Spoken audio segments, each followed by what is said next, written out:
God came and spoke to Moses, and he said, you build me the tabernacle, that big tent. You build me that tabernacle. And then the Lord God said to Moses, I want two people to work in this tabernacle of mine. One from the tribe of Judah and the other one from the tribe of Dan. Now these are sons of Jacob, who was called later Israel. So he said, I want two people working in my tabernacle. One from the tribe of Judah and the other one from the tribe of Dan. Now, who came from the tribe of Judah? Jesus Christ of Nazareth. All glory to his holy and mighty name. He is from the tribe of Judah, the Lion. But the tribe of Dan, who's gonna come from the tribe of Dan? The Antichrist. When we go back to the book of Revelation chapter 7, and we saw in chapter 7 there was 144,000 being sealed for God. Those 144,000, 12,000 from each tribe of the Israelite nation. 12,000 people from each tribe of the Israelite nation. 12 tribes times 12,000, 144,000. These 144,000 were sealed for God. When you read in Revelation 7 that 12 tribes, the name of Dan is not mentioned in those 12 tribes. Yet he is one of the sons of Jacob, Israel.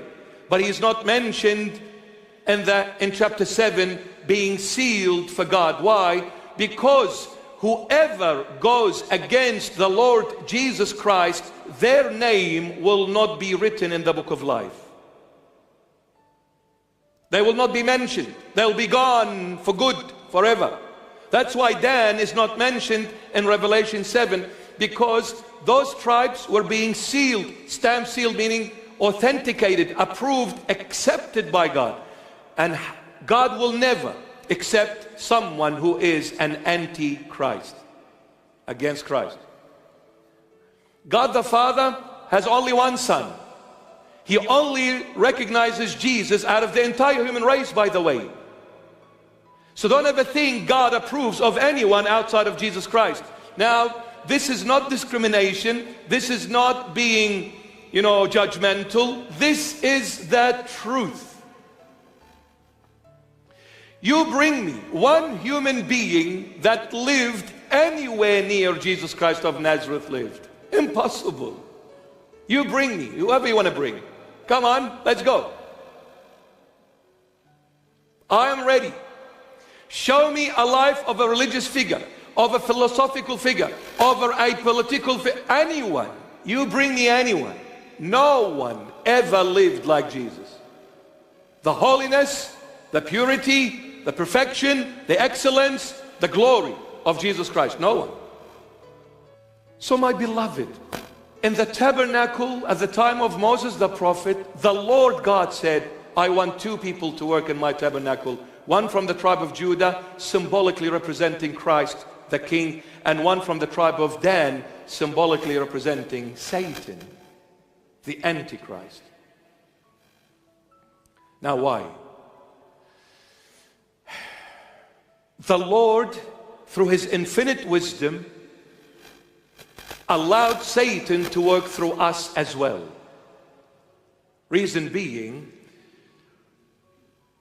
since we are so weak, we are created on the basis of love. And you've heard this before, and I'll say it again. Wherever there is true love, there has to be freedom. Because without freedom, you can never live this love, you can never taste this love, and you can never share this love. What allows you to live this love, to taste it, to share it, is freedom. So therefore, wherever there is true love, there has to be freedom. Freedom is indispensable. You cannot separate it from love. And since there is freedom, there has to be choices. Otherwise, how can you say you are free if you don't have more than one option? Imagine if God placed you in this path and there is no other path but this one. And then God came and said, you're free. I'm not. You placed me in a path I didn't choose, you chose for me. Where is my freedom? And this is why God said to Adam, I'll give you options. There are trees over there you can eat from. There is the tree of life in the heart of the center, in the heart of the Garden of Eden, you can eat from. But the tree of the knowledge of good and evil, don't eat from it. He gave him options. Why? Because Adam was created on the basis of divine love. With love came freedom, with freedom choices. And with choices it required something called the will. The will is the tool for me and you to say yes and to say no, including God. I can say no to God and He will not interfere. But He will indirectly. But directly He won't until I allow Him freely, willingly, based on love. Come God and do as you please. He won't until we call Him. For this reason, God allowed Satan to work through us. You know why? Because, you see, God is good and God is love.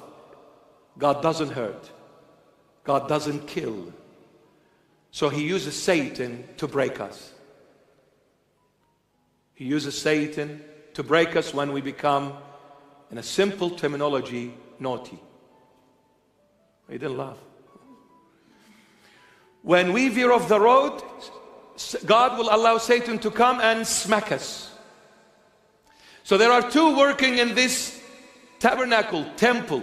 The temple is the body, your body here. So He will allow Satan to work in us. Every time we say no to the Lord Jesus, He will call Satan and say, smack them. But I'll give you a limit, a boundary. Not freely.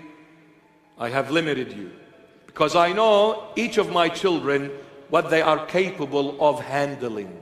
He will not give us something outside of our capacity.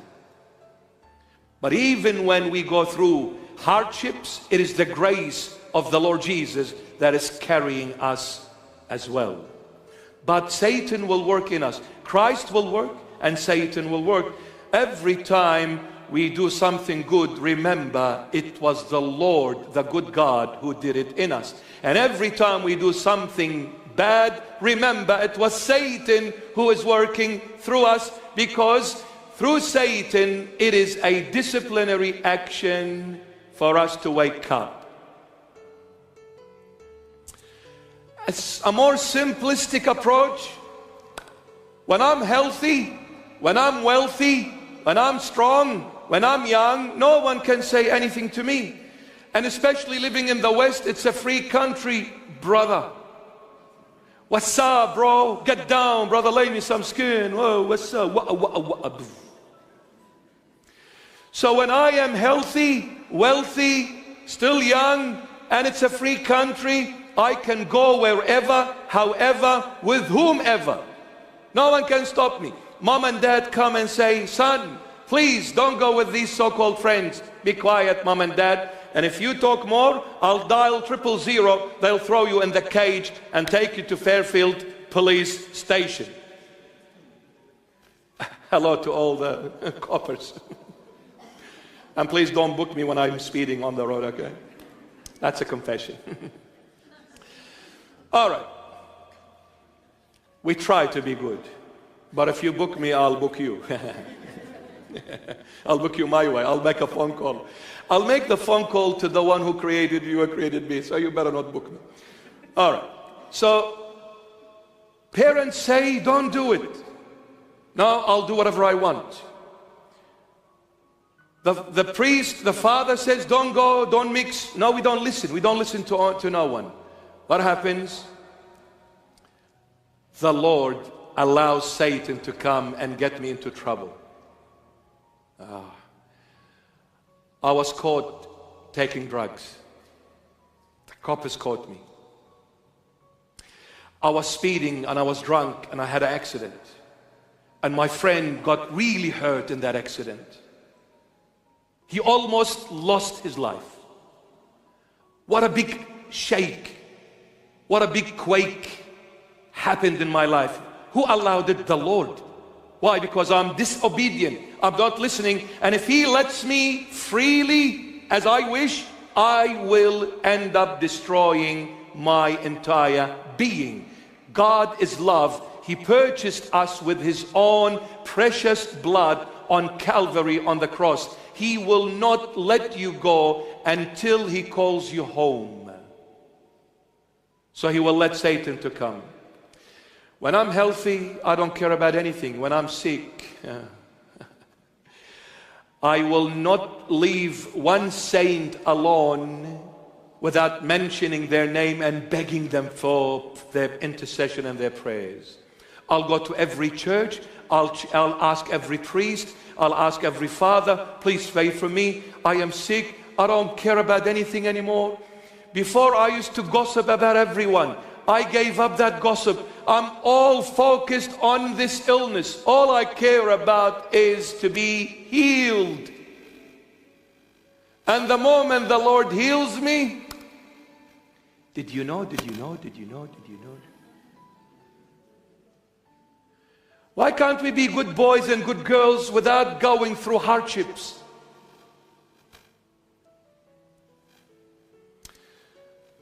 The Lord is our Father. And as the Father, He will not let us do naughty things without a disciplinary action.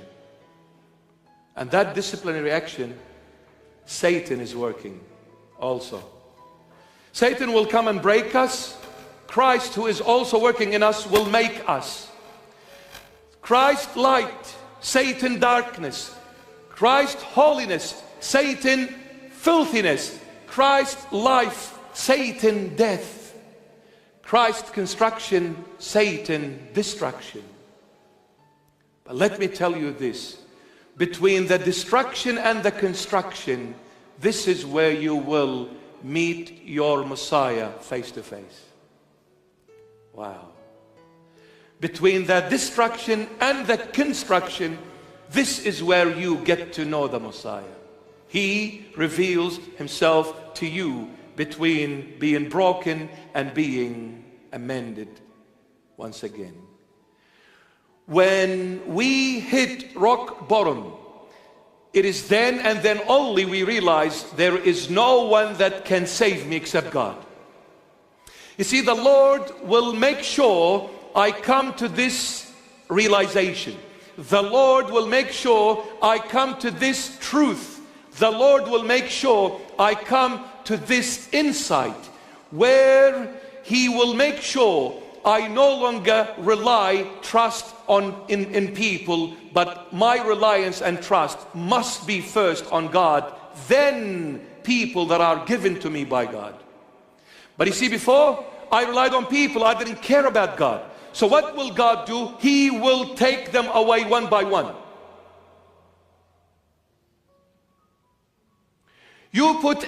Take this as an advice, okay? And don't try it, it's dangerous. You put anyone before the Lord, He will take that person from you. And He will make sure that the people that you thought they were the one and only for you, you will realize there is only one who is the one and only, and that is Christ the King. No one can love you, can help you, no one can support you more than Jesus. No one. So, the Lord, He will bring that person into this corner, and He will corner that person for that person to live this reality that, number one, I am a nothing, yet before I thought I was everything. I was something special. When He breaks me, when He corners me and squeezes me, I'll realize right there and then for the first time ever. You see, the Lord is the teacher. When He teaches, you will learn whether you like it or not. Believe me, no one teaches like the Lord. But sometimes He teaches the hard way. So when I realize that I am number one and nothing, number two, everyone is useless and hopeless. No one can save me, no one can heal me, no one can take me out of this troublesome situation. I've realized all along it was God from day one. Yet I was total ignorant of that and didn't care much. When I come to this realization that only God can save me, then God will show up. When He shows up, He will heal. So between destruction and construction, there and there only, you will know, not believe, only you will know God exists. So when this atheist, with all of respect, when this atheist professor comes and gives a lecture at a university level and says there is no God, I will laugh at such ignorant statement. I will laugh. Why? Because God revealed Himself to me. Who do you think you are, piece of dust? You think you've got credentials? Come, let's go together to a desert and live for one night in a cave. Let me see your credentials. Do you want to see what Satan looks like? You, Mr. Professor, acting like a fool, like a little kid. Ignorant. Ignorant. Unbelievable. But you see, it takes God to make a human realize that He exists. It takes God. And this is why God allowed Satan to also work in the temple, which is, you are the temple. Christ works and Satan works. You listen to Christ, you're in the light. You listen to Satan, you're in darkness. Satan will break you. When he breaks you, you'll start calling and crying out to the light, come to my rescue. The Lord will come. Why? Because He's love. He purchased us all with His precious blood. He will come to our rescue and says, you learned your lesson? Not yet? Okay, Satan, a little bit more please. Bend him over here, twist him over here, barbecue him over here. Okay, you're well done now. A nice sausage sizzle.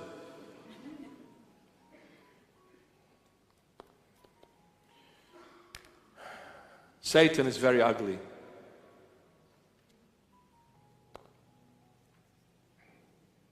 He tries. Oh yeah, he tries. If one thing you learn from Satan is patience, he is very patient. He will go along with you for years until he pulls the carpet from beneath your feet or the rug. He knows when to pull it. He's very smart. But compared to the Lord Jesus, he's ignorant. He's not smart at all. The Lord can play with him and he won't know what hit him.